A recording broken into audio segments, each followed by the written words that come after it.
புழல் ஏரிக்கு நீர்வரத்து அதிகரித்துள்ளதால் பாதுகாப்பு கருதி ஏரியிலிருந்து 250 கன அடி நீர் திறக்கப்பட்டுள்ளது.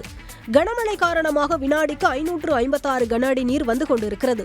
புழல் ஏரியிலிருந்து வெளியேற்றப்படும் உபரி நீர் சுமார் 13 கிலோமீட்டர் கடந்து எண்ணூர் கடலில் சென்று சேர்கிறது. நாரவாரிக்குப்பம், வடகரை, கிராண்டலைன், சாமியார் மடம், தண்டல் கழனி உள்ளிட்ட 10க்கும் மேற்பட்ட கிராமங்களின் வெளியே உபரி நீர் செல்வதால் கால்வாய் ஓரங்களில் வசிக்கும் மக்கள் பாதுகாப்பாக இருக்குமாறு எச்சரிக்கை விடுக்கப்பட்டுள்ளது.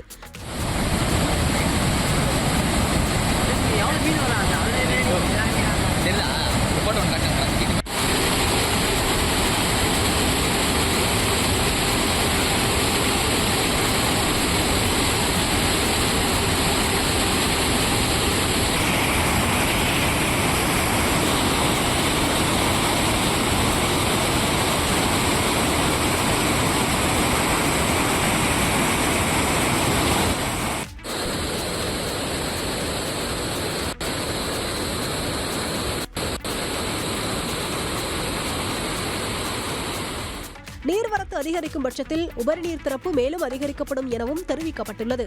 எனவே உபரிநீர் கால்வாய் அருகில் சென்று வேடிக்கை பார்ப்பது, செல்ஃபி எடுப்பது, ரீல்ஸ் பதிவிடுவது போன்ற செயல்களிலும் ஈடுபட வேண்டாம் என திருவள்ளூர் மாவட்ட ஆட்சியர் பிரதாப் அறிவுறுத்தியுள்ளார்.